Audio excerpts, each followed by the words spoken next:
This is going to be building security at scale with Alex Stamos. Hey, everybody. Morning, friends. Thank you very much for coming out for the day 2 Hangover track. I'm sorry, that's what I meant. Appreciate you coming out. My name's Alex Stamos. For last 5 months and change, I've been the CISO at Yahoo. And today I want to talk about some of the things I've learned and how I think we can apply it overall in the security industry. So at first, we're going to talk about the problem of scale. And I'm going to try to set, back I spent, 12 years on your side of the fence doing offensive security research and consulting.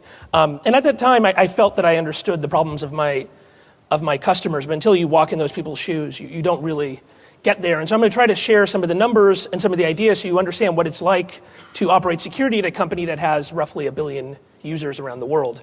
After that, we're going to talk a little bit about a problem that I've seen creeping into our industry in the last couple of years, a problem of creeping nihilism that is much more less technical issue, but more of a morale issue that is causing us from solving real problems. And then I'm going to talk about what I've been doing at Yahoo, just in case, like me, you're thrown into a position that you're not really qualified for. Maybe I'll have some tips that you can apply when that day comes. So some of the theses today that we're going to be talking about. Our industry overall has failed in many ways. We have failed to keep users safe.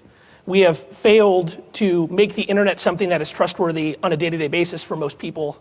And a lot of this is because we haven't thought of the needs of scale. And scale is more than machines and data and numbers. It's about diversity, and it's about understanding the actual threats that your real users reach. A lot of this is because of a very monolithic focus on a specific industry, and we'll get into that in detail. Post-Snowden, we have kind of a strand of nihilism that is keeping us from dealing with problems that are real, and instead kind of wrestling with phantoms of incredibly advanced attackers that we expect that every single person in the world is targeted by. And this is a little bit upsetting and something that I think we can change pretty easily.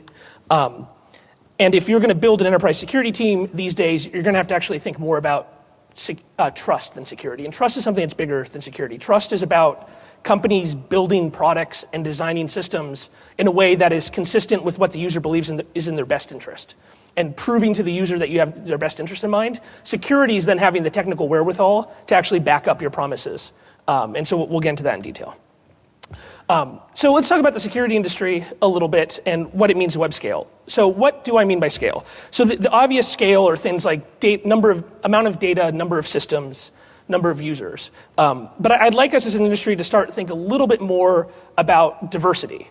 When you have a lot of systems, they're never the same thing, right? Any company that has more than 10,000 systems is going to have a diversity problem. They're going to have old stuff, they're going to have one-offs, they're going to have acquisitions, they're going to have technology that has been orphaned but is still super critical for the company. And as an industry, we often just focus on how do we deal with security with just the new cutting-edge fun thing, and less about the actual diversity of systems we see out there.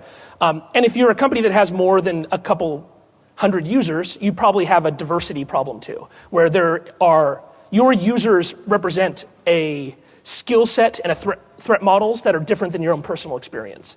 And just like any other engineer, security people like to build products for ourselves, and we like to build them for our friends. And that's fine to start off with, but once you start to pivot to actually serving normal people, you really need to start to think about what their actual risks are and what their day-to-day experiences are like. And I think that's really where we've fallen down the most. So who is the prototypical customer of security products? Let's say I want to go start a security product company, either software or a pizza box that I want to sell. And I'm going to go pitch some venture capitalists for $1.5 million in seed funding. What are the logos I'm going to put on the slide of people I've talked to see whether or not my product's going to sell well? What kind of companies? What industry? This is a Socratic method. You're supposed to answer. It's not rhetorical. Banks, right? I do a lot of venture capital work. Every single deck has these logos on it, as these are the people I have talked to about my potential product, and I think they're interested in purchasing it.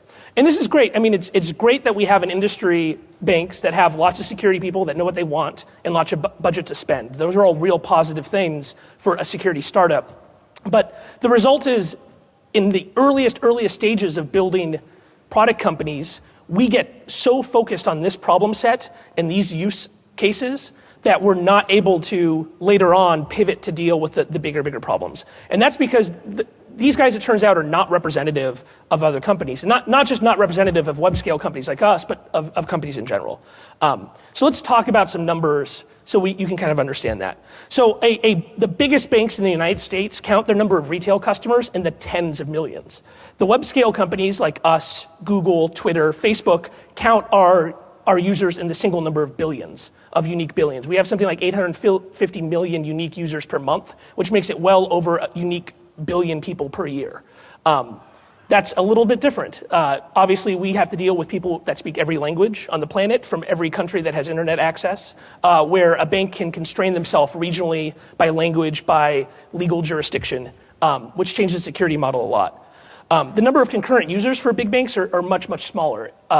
And we're talking about the retail site here. You're talking about thousands to tens of thousands of concurrent users. How many people in this room have logged into their bank or their brokerage account this morning before coming here? Okay, I see 3 hands. How much money do you have in there, sir, that you log in at 9 a.m. to check? Either it's very little or a huge amount. So it's how many people have used either Google, Yahoo, Twitter, or Facebook this morning? Yeah. And a lot of you didn't even use it consciously. Your computer is set up with an account or has an app from one of those, and you've been pinging us every 10 seconds, all day and perhaps even all night, right? Wearing down your battery. Sorry about that. So even if we had the same number of users as the banks, the actual number of concurrent users we'd have to handle is much, much greater. And for our numbers, we're looking at tens to millions to possibly hundreds of millions of concurrent users if you're talking about global events like the World Cup or the Olympics and stuff like that. Number of front-end servers, so you can build a retail banking website with a couple of servers. These guys like to buy 4 of everything, right? Because they've got plenty of money, and they like to buy very expensive stuff, and so they end up with perhaps 100 systems on their front end, which is why banks are actually often vulnerable to distributed denial of service attack, because the amount of machines that they have doing this is quite small. And that's why they have to rely on third-party services to deal with their DDoS issues. We have front-end servers numbering in the high tens of thousands. When we have to patch for something like Heartbleed or an Apache patch, the number that comes across my desk is in the 6 figures. And so that obviously changes things a little bit versus trying to keep patching 100 machines at a time. The total number of servers for a bank, obviously, one of the differences is all we do is web. So 100% of our systems are there to support our web presence. Whereas for a bank, you have tens of thousands of systems that do totally other things, whether or not that's like institutional banking, running your hedge funds, any market-making activity you do. And so this is where they start to get closer, that they might have tens to perhaps low hundreds of thousands of machines. Whereas in the web-scale companies, we're talking hundreds of thousands of machines, and there's perhaps some companies in our space that are pushing over 1 million individual servers. A customer value is actually a very important metric for determining what kind of security precautions you can put in place. So a bank customer is worth hundreds to thousands of dollars, right? So I have a mortgage with a bank. That mortgage is worth thousands and thousands of dollars to that bank. And so they're very highly invested in making sure I stay a customer and to make it very hard to move away. Whereas the typical customer of a web scale company, the median customer is worth pretty much nothing, like an unmeasurable amount of money. Every once in a while, somebody will log in and click an ad, and we appreciate when you do that. But for the most part, any individual customer is worth in the fractions of a cent. Which clearly, if you're talking about doing security precautions that are marginal cost per user, that really limits what you can do. Tied to that is customers are extremely sticky for banks, right? So that mortgage that's worth thousands of dollars a year is a huge deal for me to change from my bank. Whereas if you come to us for your sports scores and you come to sports.yahoo.com and it's slow at all and you don't feel like you're just going to go over to ESPN.com like that, right? There's almost no stickiness at all in consumers that use just media consumption. What's a little more sticky is if you have mail accounts and such. But it's still way easier to change your mail account than it is to change your mortgage or your banking relationship, which is why banks can treat you like crap and you still use them all the time. And why people like us have to actually think about customer experience. Another important difference is that user that's worth a lot of money, that's hard for them to move away, also has a very strong meat space identity tied to their virtual account. If you have an online account with a bank that doesn't match up with your actual real life identity, then almost certainly you're committing a crime. where that is a completely supported function of the web scale companies. We offer two-factor authentication. You can have dozens of different pseudo-anonymous Yahoo accounts tied to a single phone number, right? Because we don't mind. As long as you're using our services, you can be Surfer Boy 1972 and never tell anybody what your real identity is, and that's totally fine with us. But the downside is that makes it very difficult for us to have those backups in place if things go wrong and we lose the ability to strongly identify somebody, whereas a bank always has a physical branch. They have people that can see you personally and look at your ID. They always have backup plans for authentication that can go well beyond what you can do at our scale. And then another really important thing that people haven't thought too much about is that banks, from a security perspective, are able to take ex post facto action to resolve the problem and to mitigate damage to their customers, right? If you want to see how this works, you can go travel to the Ukraine, go log into your retail banking site, create a new bill pay recipient, and then send them $5,000 and see what happens. And the answer is that person's going to get. The answer is not that person is going to get $5,000 from your bank. What's going to happen is they're going to lock your account. You're going to get contacted on every form of communication that they know of, and a human being is going to be able to look at that and to resolve that problem for you. Because when banks do things, it still takes an incredibly long period of time. It's amazing. It's 2014, and unless you're doing Bitcoin, it still takes 3 days to send money to somebody and have it clear using the banking system, right? But that's not accidental. That's not inefficiency. Part of that is the entire security model of the banking system is based upon the idea that they can audit these things, look for anomalies, give them enough time for a human being to look at it, and then roll back a transaction before something bad happens. Something bad that would happen to one of our users is they could get phished, get their email account stolen, and then the bad guys can log into their email and download their inbox, right? That whole transaction happens in 700 milliseconds. There's no time for us to stop that transaction and to have a human being investigate it, nor, honestly, at the scale we operate would that ever be possible. Nor is there any way for us there's no good way to mitigate the damage from that. If something like that happens, that damage is done, and we have no way to put that genie back in the bottle. And that's a real big difference in the kind of security protections you can put in place in a bank versus somebody like us. So the result is that when we talk about security for web companies and talk about security for financial institutions, insurance companies, folks like that, we're talking about two totally different metaphors in the real world. Banks are like the Secret Service or this Marine Guard next to Marine One, right? The Secret Service knows who their customer is. It's the president or whatever principal they're protecting. They have a reasonably good idea of all of the different threat scenarios to harm that person, and they're able to build multiple levels of protection around him and to utilize threat intel to figure out whether or not that situation changes. Everybody likes to think of themselves as the Secret Service, and that's great. But the reality for folks like us is a little bit different. We're more like the beleaguered survivors of the zombie apocalypse. We're in a mall, and the mall's all locked up, and right now we think it's only humans in the mall, and we're looking out the window, and there's 850 million people per month running at our mall, and we need to decide which of those people are zombies and which ones are humans that we want to let into our little society. And one, it's very hard to tell just by glancing whether somebody is a zombie or not. And then the other problem is once you let somebody in, it turns out they could have been secretly sick and they become a zombie later, right? And then there's no good way to make them not a zombie. And so the model is very different. We have millions of people creating accounts on our site every day and figuring out which one of those people are doing that because they're a legitimate user, which ones are trying to create accounts because they want to commit fraud elsewhere, and which people are creating accounts to commit fraud on our site is a very, very difficult problem to solve. And it changes the security model completely from a situation where you know who you're protecting and you know what the threats are. Okay, so since Black Hat is apparently turning into RSA in the desert, I thought it would be appropriate to talk directly to the people here who work for a product company. Thank you. Who here works for a company that sells security product? It's okay, you can admit. Okay, good. So there's enough people here to make this useful. So I'm going to talk a little bit about the things people try to sell us. I'm just going to lay this out in the beginning. I hate sales calls. I hate salespeople. It is the worst part of my job is sitting for 30 minutes with somebody in a sport coat and them explaining to me what my problems are for 29 of those minutes. And then in the last minute, they tell me what their product does. So if you're a salesperson, I'm happy to chat with you offline about how not to be that person. But the other thing is, I've got some advice here about the kinds of products you guys are building and why they don't operate at our scale. And this is not relevant just for us and for the Googles and the Twitters of the world. I think this is becoming relevant for more and more companies, and we'll talk about at the end why. So some of the things people try to sell us. People try to sell us super smart pizza boxes, and by pizza boxes for the non-technical people in the room, I mean 1U servers, right? Super cheap Taiwanese-made Intel servers with the Linux kernel on it and some custom software that then they want us to take that and put it into our critical path, something that's gotten hours and hours of regression testing done on it that then we're going to put in our critical path.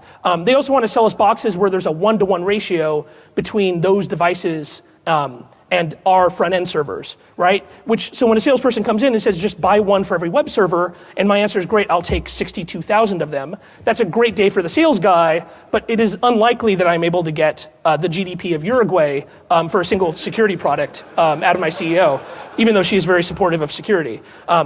So people try to sell us these very smart pizza boxes, machines that do all of the intelligence on board, right? And this is what the security industry keeps on doing, is that we're going to take these boxes, and Moore's Law makes what you can do in 1U more and more incredible. Like it's pretty amazing now what you can do in 1U of computation and within 300 watts of power envelope. And so instead of making it cheaper or making it more power efficient, what they do is they shove more and more features in there and more intelligence.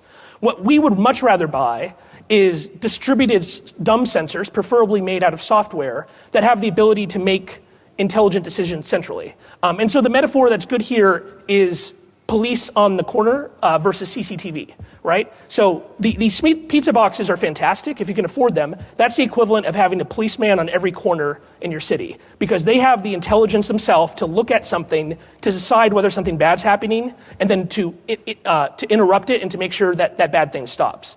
That is really not scalable for most cities, and that's why you see a lot of cities doing the CCTV stuff where you have dumb sensors that can see just as well as the police officer but have no intelligence, but then bring back all that information to a central place where a much smaller number of intelligent beings, generally human beings, but also things like facial recognition, are able to then determine whether or not there's an anomaly, and then they dispatch somebody else to go take care of the anomaly. And that's... While I don't like the Orwellian metaphor of the CCTV, realistically, when you operate at the scale we operate at, we can't afford a cop on every corner. What we need is to look at these dumb sensors and figure it out. So I'm going to give you a good example of how this works.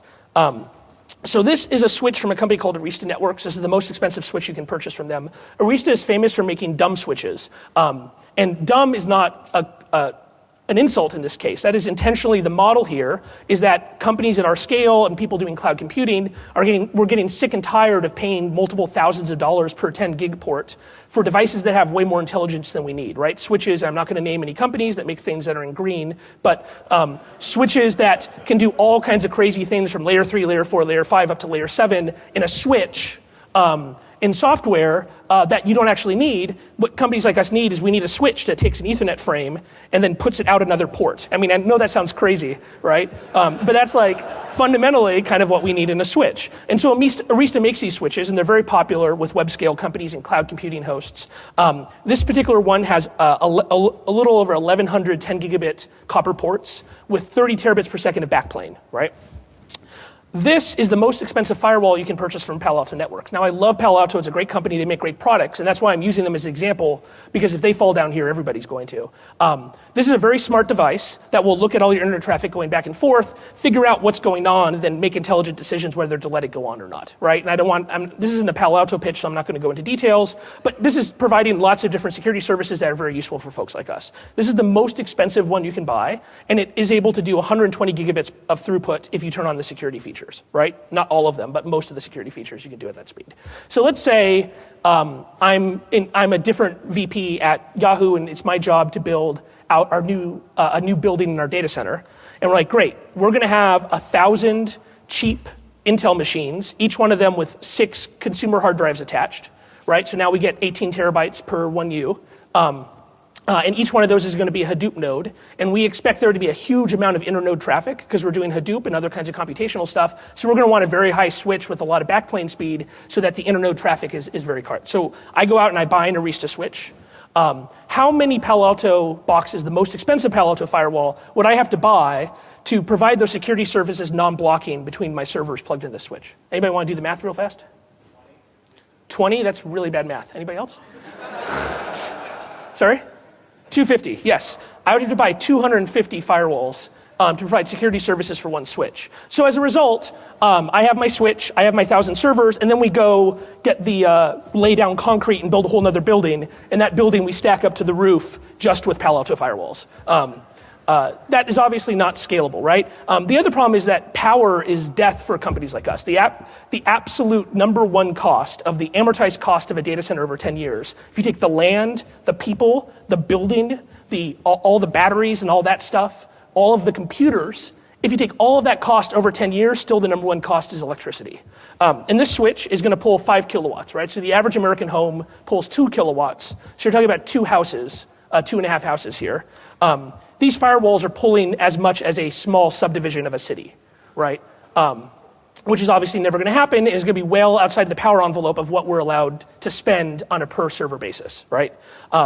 So again, these are not bad devices. These Palo Alto people are great. They're great products. And they would argue that this is not the use case for the product, that it should be used in a corporate campus environment. And that's fine. It's totally fast enough for that.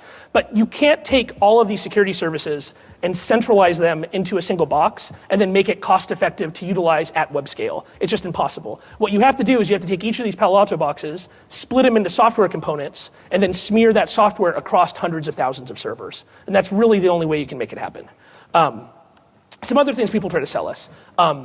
Security products that use a database as the back end, right? So there's a lot of SIM products. Anybody here work for a SIM vendor?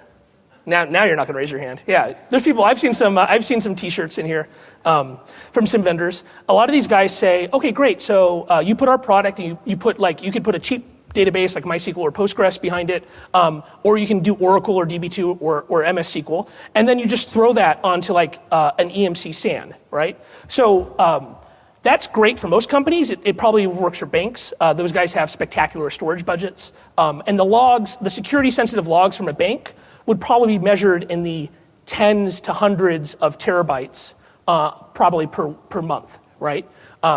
Just for scale, we have a product at Yahoo that has over 200 petabytes of storage for it. And when we talk about logs, we're talking about tens of petabytes of logs, right? And again, this could be a really good day for an EMC sales guy, but realistically, it's never going to be cost effective for folks like us to run any kind of security scanning system on a system where you're dumping all of your data into one database that's on one like storage attached network or NAS device, and then you're making decisions from it. Practically, too, there's no way that you can keep up performance-wise. What we need is anomaly detection systems that work on dumb, broad, clustered storage systems that run on super cheap hardware, right? And so for us, Yahoo invented this thing called Hadoop. So we use Hadoop everywhere. It's crazy. We have to use Hadoop for everything. No matter what you do, they want you to use Hadoop, and that's fine.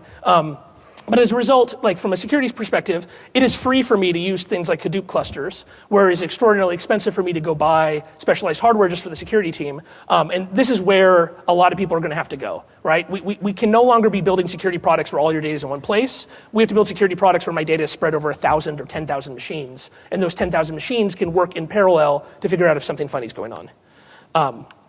Another thing people try to sell us, software that goes into the Windows kernel, which is already so spectacularly awesome, and then goes and screws with it and hooks into everything and inserts itself as driver filters and inserts itself into NDIS and hooks all these things into DLL to then tell me whether or not what is literally described by one vendor as a advanced APT. Yeah, some people got the joke. The A in APT stands for advanced, right? So they'll tell you whether an advanced APT attacker has jumped onto that Windows box. lot of companies are moving to a post-Windows enterprise environment, and I can understand how these products work for some folks, but for the most part, you're adding a level of instability that is not practical for most people to support. What we really need is a host-based intrusion detection system that works with modern systems like Docker on CoreOS, right? And there's some great opportunities here to think about how do I do things that are much less disruptive, and then also how do I deal with environments that have lots of Macs and lots of Linux. So here are some free business ideas. These are just go out, you can go start a company tomorrow if you want. Let me know if you have any questions about them. Things I would love to see. I would love to see a freemium key management system for production Linux boxes. I can go into Ubuntu right now and apt-get like 150 different X11 window managers, but I cannot pull down a single good key manager, right? This is a slight misallocation of resources by the open source community. And it's something that it needs to start with the security communities. We need to start to think about these things that people use in production environments that are absolutely critical to keeping us secure. And if we had, as an industry, the MySQL version of freemium key management, something that has multiple ways to authenticate, either through this thing is booting on a special Pixie network that is physically isolated. This thing is booting on AWS, and we're using out-of-band AWS communication to bootstrap it. But a key management system that, once you bootstrap it, creates a cryptographic identity on a per-node basis that then can be used to pull down arbitrary keys and certificates. You could build a huge number of things upon it, and as a business, it would be fantastic because most of your large enterprise customers would want official support, and they'd want all the closed-source GUI stuff that you'd build to wrap around it. Once you had something like this, we could also have a open source good solution for overlaid networks, right? So instead of me providing layer 3 security services via very smart boxes, of which I have to buy hundreds, instead what I'd much rather have is a very small network kernel on my OpenStack host or my CoreOS host that now builds cryptographically secure overlay networks to different hosts of the same security level and provides layer 3 security that way, right? Security via crypto and software firewall on top of totally flat Ethernet networks, right? And again, there's a lot of opportunity here to build a commercial business around it. We're big proponents of bug bounty. We love the bug bounty system. We're customers of HackerOne, and they do a great job for us. But as we'll talk about a little bit later, when you're a company our size, you start to drown in these bugs, and it's very hard to tell the wheat from the chaff quickly. And so what we really need is the bug bounty world needs to have automatic verification, right? Instead of, we have this Egyptian kid, this 19-year-old Egyptian kid who doesn't speak very good English, but he reports really good bugs, so he videotapes them for us on YouTube and then sends us a link, and then we can watch him recreate a bug. And that's fantastic, and that's great, but that's honestly a huge amount of work for him, and it's not scalable or automatically reproducible. What I'd much rather have is the ability for him to upload a Selenium script into our portal, that our portal then just turns green or red, saying, yes, your cross-site scripting bug was verified, or no, it wasn't. And if it turns green, we can auto-pay him. We'll pay him a little bit extra for doing the script, for doing the time to do the script, and then we can even look at that on an automated basis, make a judgment call from a computer of whether or not this is super risky or not, and then automatically file a bug with that test as a regression test against the engineers. And then my people don't even have to look at it. My people can just look at the queue of bugs being reported straight through from the outside community into engineering teams. So we're actually building this ourselves via Selenium, but we'd love to have people help. Because we want to open source this and see all the bug bounty companies do this. Don't try to patent it. This is now prior art. What we'd love to see is ARM CoreOS servers with remote attestation. So ARM is taking over the data center due to its power efficiency, especially in use cases like Hadoop and other big data systems, because you're not using a lot of CPU. Those systems are completely bound by network bandwidth and by the bandwidth of the hard drives, right, of the cheap consumer hard drives we use. And so as a result, ARM is getting big in those areas, but ARM lacks a lot of the VTX instructions and TXT and all those things that Intel has added that makes their chips not very power efficient. And so it would be really interesting to see if we could have, using ARM Trust Zone or something, a cheap ARM server with lots and lots of hard drives that we could buy that does some kind of remote attestation and securely is able to put Pixie boot and securely get an operating system. OpenSSL with remoteable handshake. So as we've learned through the Snowden documents, there's this little database called Flying Pig shared between the 5 ICE countries, and that's a database of most of our private keys, right, of the people sitting in the room, private SSL keys. And this shouldn't be shocking, because our model for SSL termination is we're going to take this SSL private key and we're going to push it out to all of our front-end systems, which are the most exposed and easiest to attack systems in our entire network. What we need as an industry is we need OpenSSL or some equivalent with a remotable handshake, so that when an RSA or ECDSA handshake begins, that actual handshake is remoted to a centralized box that has HSM in it, and then after that, it's handed off to the edge server to do the perfect forward secrecy handshake, and then for all the encryption, right? And I've done some quick math, and you could probably have one core machine with an HSM support 20 or so front-end servers. And that's something that would be a fantastic thing. You can either do a hardware HSM or a software security module, but this means building a good standard for doing this stuff between the front end for splitting up OpenSSL, and so we'd love to see that. Okay, so I'm going to speed up a little bit so we can have some time for questions. Like I said before, we've had a little nihilism problem in the security industry. And I want to talk about some of the excuses I've heard from different security folks and why I think we need to break through this if we're going to actually help normal people. So something that people say a lot when they see a startup or a nonprofit or an individual come out with a product that has some kind of security benefit is this system is not secure against this super advanced attack or this super unlikely scenario, therefore you shouldn't even be trying, right? And we need to start to differentiate between the importance of pointing out the weaknesses of security systems in certain scenarios and then making a judgment call of whether or not that product should exist, right?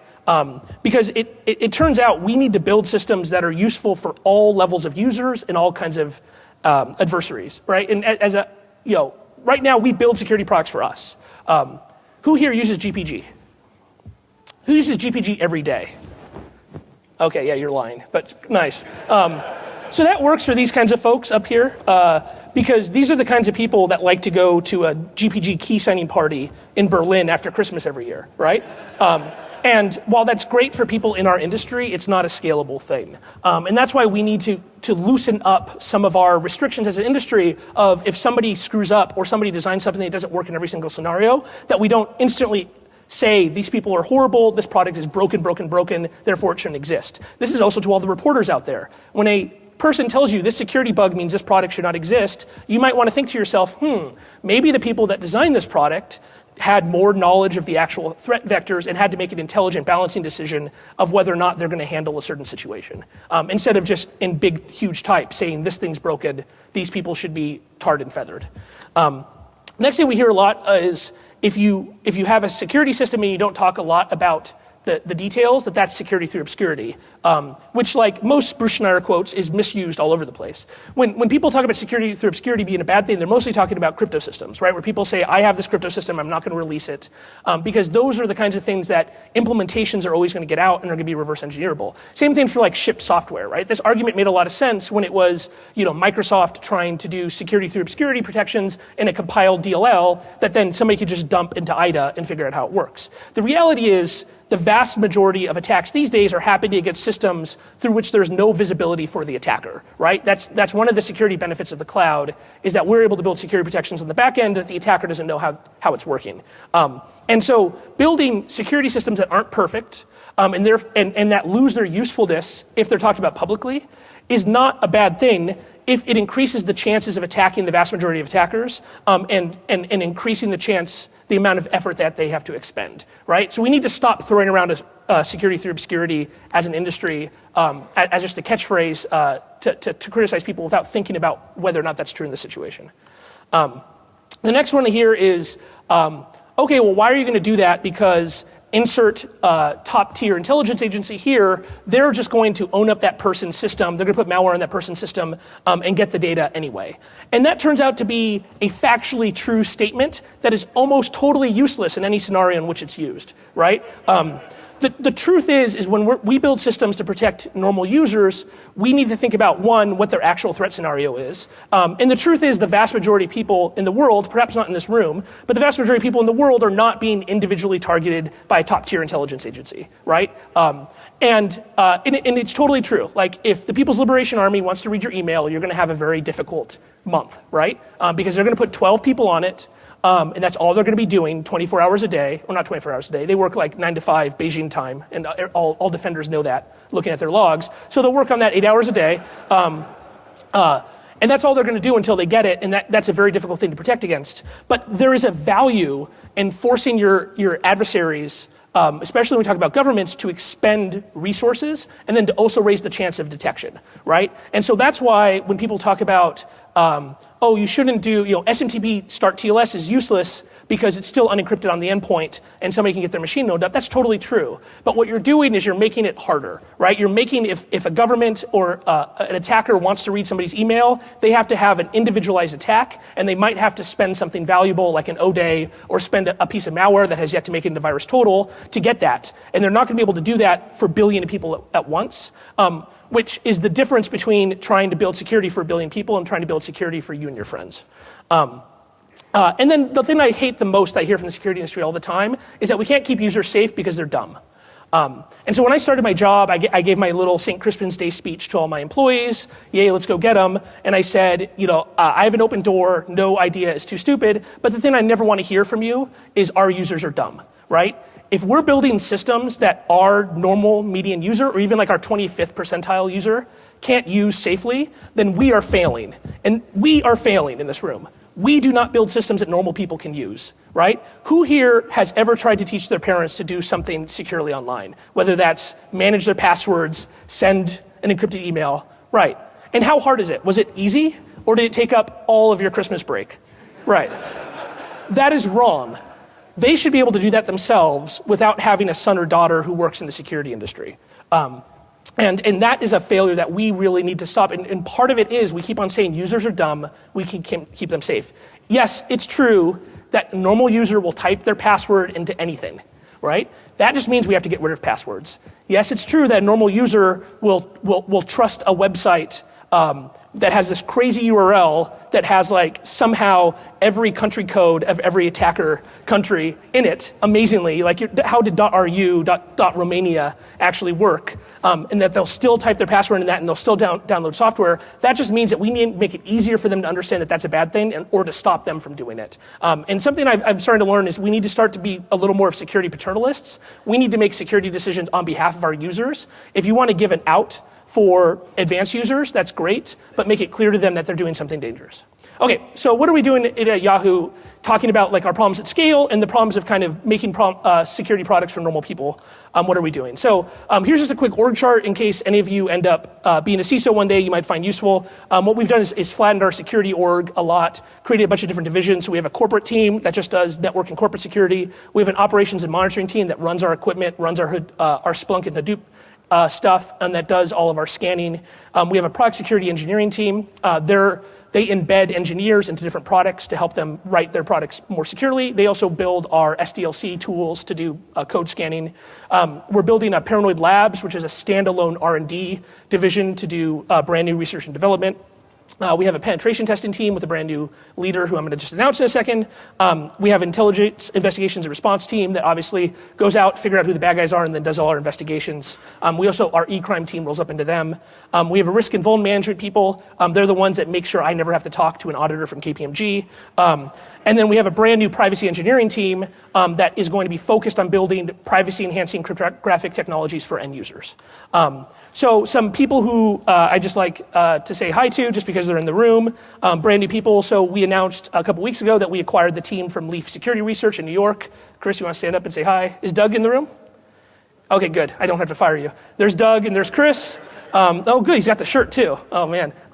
So Chris is going to run our penetration testing team out of New York. Both of them are famous, really good penetration testers, and they're not only going to be breaking into our stuff, but they're also going to be breaking into open source and other commercial products, and then releasing those bugs publicly, responsibly, of course. And then I'm happy to announce today that we've just hired Yan Zhu from EFF, who's famous for doing work on Secure Drop. Yan, you want to stand up and wave? She's also wearing a shirt. That shirt originally had sleeves. That is not a regulated Yahoo Paranoid shirt. So Yan is the first engineer on our privacy engineering team.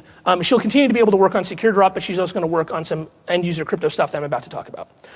We do a lot of transport encryption stuff. My message here is like it's easy to do the basic stuff. As an industry, we need to make it easier for normal companies that don't have huge security teams to do other things like ECDSA certificates, HSTS all the time, and then moving to new Cypher suites. We're making a lot of changes. We use this thing called Apache Traffic Server, which is a very popular Apache caching server, and so we're making a lot of changes and we're pushing those out to public code to be able to support these kinds of things. We're also pushing very hard on our cert vendor to do certificate transparency, and I just found a couple weeks ago that they have agreed to do cert transparency for all of our, these are people who have been blocking cert transparency for a very long time, and they've given up, which is great because I've never had the power over 7-figure contracts before, and it turns out to be really useful at getting people to support security features.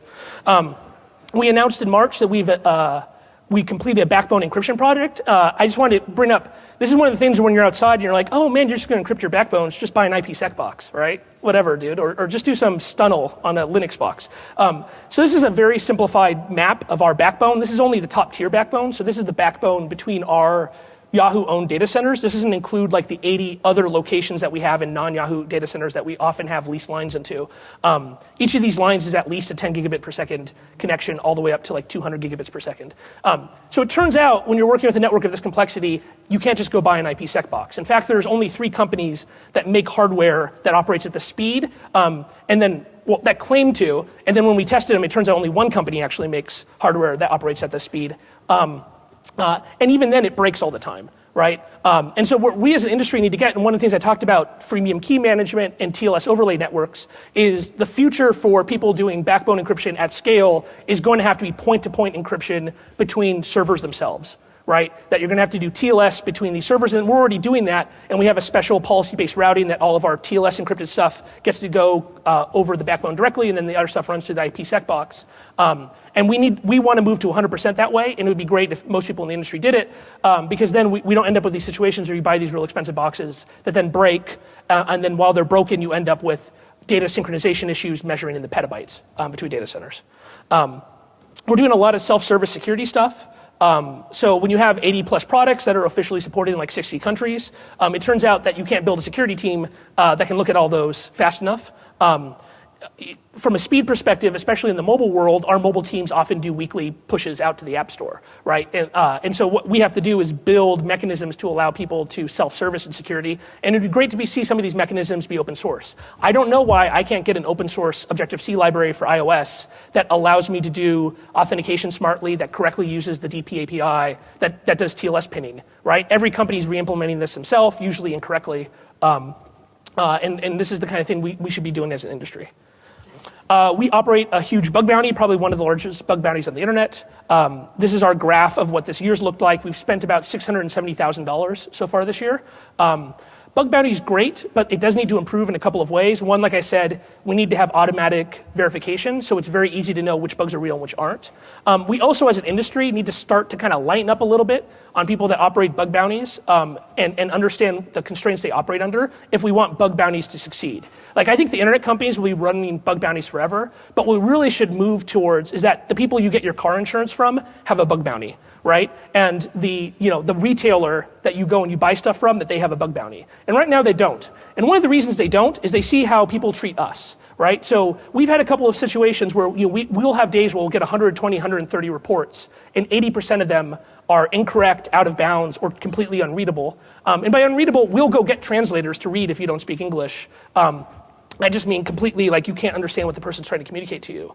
And so when our people look at those and try to investigate them, sometimes they're going to make mistakes. And we've had a couple of incidents where our people put in the bug bounty, like, I don't understand, I don't think this is a bug. That reporter takes a screenshot, sends it to they send it to a news reporter, and then that incredibly lazy news reporter writes a story saying Yahoo doesn't care about this kind of bug. And that's not true. The guy whose job it is to read this junk all day, these horrible, horrible bugs, made a mistake or couldn't understand it once. That doesn't mean as an organization we don't care about the bug. And I'm happy to take that because I'm happy to go argue that we did the right job and to clean it up, and it's not a big deal. But as long as the bug bounty industry works in this way that if you make a mistake or you don't fix a bug for 30 days, that they're going to run straight to a reporter and they're going to make a big deal and say that you suck, then people aren't going to do bug bounties, because then it feels like you're paying people to blackmail you, right? And that doesn't sound like fun. That doesn't sound like all of us working together, right? So just something as an industry that we need to think a little bit about getting a little more realistic about how bug bounties work. We did this thing called bug bankruptcy, which has worked out really well, that I'd recommend you doing if you're at a big company. So when I started, we had over 2,000 security bugs. Some of them are very old or for products that no longer existed, and everybody's got this problem that bugs get misfiled, they get filed against the wrong people, they're miscategorized. And looking at it, I thought, okay, we could spend a year trying to recategorize these, but during that time, nothing's going to get fixed. Or what we can do is we can close all the bugs and then reopen only the ones we care about. And so that's what we did. We closed all of our security bugs, and we only reopened the ones that we were able to verify are still relevant, and then we made sure that we filed them to the right people. And some of the things that have been really effective that we've done, detailed descriptions and mitigation instructions, right? These don't have to be necessarily super personalized, but if you're saying, fix this MySQL issue, and you've seen it 5 times, and you should have a pretty good description you can copy and paste in. Accurate prioritization. If you're going to have a priority 0 through 3, then not everything's priority 0. You need to save that for the real stuff. Otherwise, people are going to start to ignore you. Consistent follow-up and real-time reporting. So something that's worked really well for us is that the leaders of all of our business units have a real-time dashboard to see how many bugs are hanging over them. And our CEO every week confronts them with that number, which turns out to be extremely effective at getting them to care about bugs. Executive visibility up to the highest level. And then something that's worked especially well for me is I've convinced the company that I'm a total madman and set like really hard deadlines for certain type of super critical bugs, and then told them if this bug doesn't get fixed, I'm going to pull this machine off the network, right? Because if your machine's not important enough to get patched, it's not important enough to be running on the internet. And this has actually worked really well. We had a situation where the first time this happened, 2 weeks to go to the first deadline, we had over 20,000 machines that were missing patches that qualified for this. And people are like, oh, Alex isn't going to turn off 20,000 machines. And I'm like, oh, look, I'm working on my resume. It's getting touched up, and I'm planning a vacation, right, for after I get fired. But yeah, the last things I'm going to do is I'm going to be a crazy man. I'm going to pull the plug. And it's less about them actually believing you're going to do it. It's more about demonstrating that you have skin in the game too. That, right, as a security professional, you're willing to put your own reputation on the line saying these bugs are real. They're so real that I'm willing to tell the CEO that I'm about to pull these machines off and take entire sites off the web. And so it's a really good, effective way of demonstrating that you care as a security person and that your bugs are real and that you stand behind them. Just make sure that you do the prioritization correctly and that they're real bugs, right?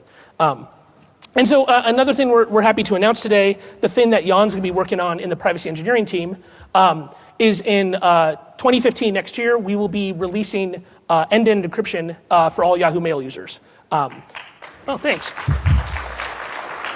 So this turns out to not be really easy to do at the scale at which we operate and at the diversity of people. So what we've done right now is that we're working with Google on this. We've taken their end-to-end plugin and we've cut out the crypto core stuff, and we're working with them to make sure that stuff's abstracted out so it stays nice and the same no matter who's implementing it. And we've built some of our own front-end code to integrate with our web interface.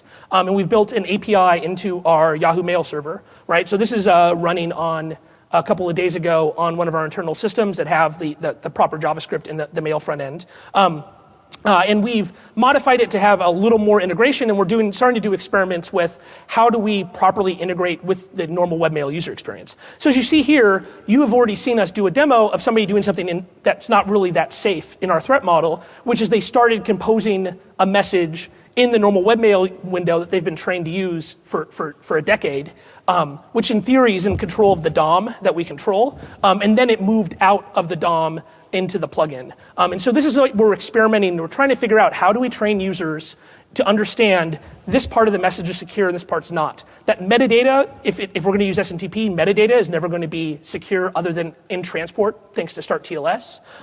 Subject lines are going to probably stay insecure because it's going to be the only thing that you can search upon in a search index going forward. And so we're going to be experimenting in a lot of different ways and building a key management infrastructure that allows you for automatic detection of Yahoo Mail users, and our goal is to have complete compatibility to Gmail. And we're working with the Google team so that when both Gmail and Yahoo release our final products, that you're on Yahoo Mail and you can type, if I'm a democracy activist in Sudan and I want to talk to Amnesty International and they have a Gmail account, then I can type amnesty@gmail.com. It will automatically figure out that Gmail user has a public key that has been certified from Google to be correct, and it will say, do you want to encrypt? You say yes, and that's all the key management you have to do. Clearly doing that in a way that is now also invulnerable to interference is something that is interesting but also cryptographically doable. So that's what we're working on, and then what we're also trying to work on is the next stage of authentication, which it's pretty easy for us as the people who own the domain and own the mail server to say, yes, this is really this guy's key tied to this yahoo.com email address. But the problem is that we're going to start to imply for users that means we verify that that person really is who they are, right? So anybody in this room can go register Alexander C. Stamos at yahoo.com. In fact, somebody's probably doing that right now since I said it. And then pretend to be me. And so we could build a key management system that makes it really easy to say, yep, this is really the key for Alexander C. Stamos at yahoo.com. But the fear is that once we start to move this out to normal people, it's going to be very difficult for them to understand that that doesn't mean that Yahoo's actually looked at that person's driver's license and verified that their name really is what it is. And so as an industry, we need to start to think a little bit more about how do we tie meat space identities to cryptographic keys in a way that is both transparent but not spam-tastic. And that's the other problem that you have operating at our scale is anything we do, spammers are going to try to find a way to monetize it, right? And so it's not as easy as just opening up a GPG server and then just throwing all your keys in because the spam people love that kind of stuff. In fact, they do this right now. Go create an email account and put it in the MIT PGP server and count how long it is until you get your first spam message, right? And so there's a lot of interesting things to be worked out here, and that's why it's going to take a while. We won't be launching this until next year, but we are going to have it open source. We haven't released it quite yet because we're not ready to push this code to production Yahoo Mail, and I didn't want to release a plugin that doesn't work on the real site. And so this fall, we'll be pushing it to production mail. We'll be releasing the plugin open source. And then we're hoping to design and implement the key server infrastructure and all that kind of stuff in an open, transparent manner that then people can go verify. And if you are super, super paranoid, you can go do your own plugin build and load it into your browser yourself and then feel confident that we haven't backdoored it or anything like that. So anyway, so we're working on end-to-end encryption. Jan's going to work on that, and we're looking for more engineers. If you want to come build crypto products for 1 billion people, come see me afterwards. So in conclusion, and I think we're going to have a couple minutes for questions, so that's great. A lot of people are really glum these days in the security industry. I see a lot of really dour people on Twitter and on Hacker News and in person where people are always talking about how bad things are. And we really can't think that way. Our profession has never been this important, right? We are in a world historical moment right now when people in our profession have the ability to change whether or not the internet is going to be the center of freedom and free expression and of democratization that we always thought it should be, or if it's going to be a tool of oppression and censorship and monitoring by both democratic and non-democratic governments, right? That's something that's going to be determined. That die is going to get set in the next 5 years. 5 years from now, it's going to be done, right? Because we're going to be past all of the disclosures, the sense of urgency is going to be gone, and the kind of the technical underpinnings are once again going to be set in stone for another decade. And so while that sounds horrible, it's fantastic because it means you as a person have the ability to actually make a change that you're going to be proud of one day. And that should make us happy. Even if it's a hard job, I'd much rather have the opportunity to make difference than to be in a situation where things are horrible and I have no ability to change things. The result is, though, everybody in this room is now a moral actor. None of us are neutral anymore, right? Every time you go and you decide to make a feature exist or not, or you make a security trade-off, you're either enabling or disabling something good or bad that's happening to somebody on the internet, and no longer can we pretend that we don't know. Ignorance is no longer an excuse in our industry.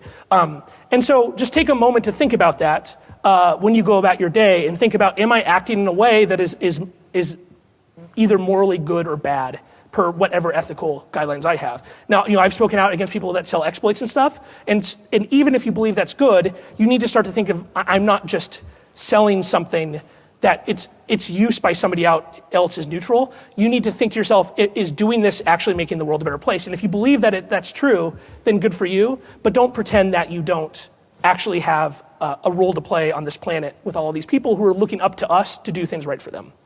And so, when you think about that, remember that trust is more than security. Security is again, the technical ability to live up to your promises. Trust is making the right promises. So let's make the right promises to people, and then let's work really hard to live up to them whenever we can. And because this is a world historical moment, this is the chance that we have that perhaps like our grandparents had during World War II, that people had during the Civil Rights era to take a stand.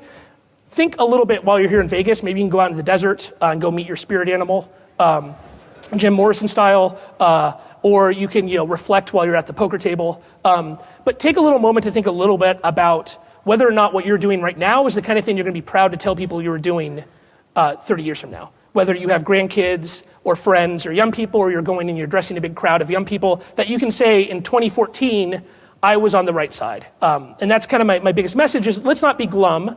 Let's be happy about this opportunity, and let's just be thoughtful about what we're doing with it. So thank you very much for coming. Here's my email if you have any questions, or send a resume. Thank you.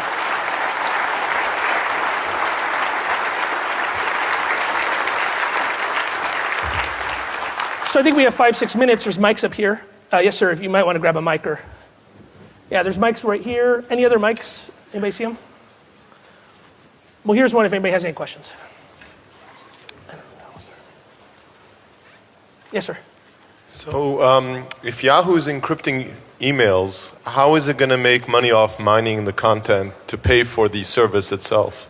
Right. So since there's a reporter from the Wall Street Journal in here, I will say we predict absolutely no revenue impact from encrypting emails. The truth is that the kind of targeting that happens in email servers does not usually happen against person-to-person emails, right? Like when you communicate with your friend or your mother, you're not having communication that's syntactically useful for an ad targeting perspective. And the kind of commercial email that is, like you getting a ticket from United saying, have a fun time, you're flying to Las Vegas, and then you see an ad saying, go stay at this hotel. That stuff, honestly, is never going to be encrypted end-to-end. So I don't think there's going to be any problem for the webmail companies to still make money. Hello.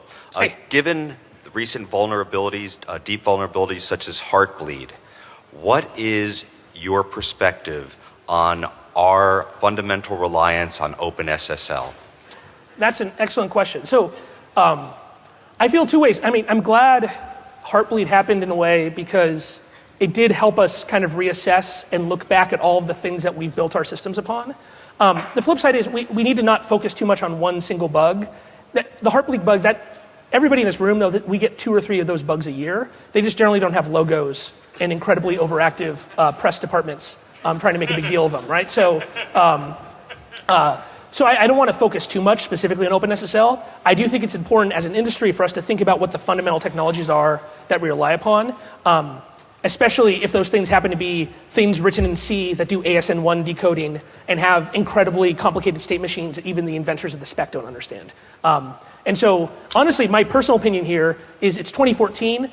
It is insane that we are writing system code in non-memory safe languages still. Like, Kernighan and Ritchie had a buffer overflow in their book, right? So if Kernighan and Ritchie aren't smart enough to write C code, then you are not smart enough to write C code. Like, that's basically my fundamental thought. And so I think we need to move beyond not just like refactoring and stuff, but I would love to be able to have a good industry SSL stack that's made in a type-safe language, or that like you're doing C++ compilation into LLVM bytecode, and then you're doing memory management stuff, and we'll take the 5% performance hit or 10% performance hit if that means that we have memory and type-safe code. Obviously, not all security bugs are memory overflows, but it is kind of crazy to me that arbitrary memory access still exists in 2014 on server production hardware. So just as a quick follow-up then, yeah. Is Yahoo investing in building such a system or potentially funding such a system? Like there's been talk of public companies coming together to publicly fund things, advances to OpenSSL? So there's like everybody's working on OpenSSL, so I don't want to chase where the ball was. I'm trying to chase where the ball is going, right? So we're building this pen test team where we're going to be doing a lot of investment in fixing stuff, but we're going to start on the things that have gotten very little review. Like everybody's looking at OpenSSL. The marginal benefit I can add by writing a $100,000 check or by putting a couple of my people on it is much smaller than if we go and we look at the things that people haven't looked at. And so that's why we're looking at Hadoop. That's why we're looking at ATS. That's why we're looking at things like Chef. That's why we're looking at systems that are also super critical and don't happen to have 20 companies trying to throw their logo on we're doing a pen test. I mean, I don't want to do security by PR, right? And so I think it's great that people are working on OpenSSL. We're kind of keeping our options open. We're going to watch to see Libra or Boring SSL or whatever the winner is. Once it seems like we know what direction that's going, I'm happy to participate. But right now, I would rather have my people look at the stuff that hasn't been looked at professionally. How effective do you feel privacy is as a selling point to the general public? That's a great question. How effective do I think privacy is as a selling point? Much more effective than it used to be, right? I think one of the problems is we as an industry have done a really bad job of describing what privacy is in a way normal people can understand. And it's because of that really bad job that we end up with politicians making really lazy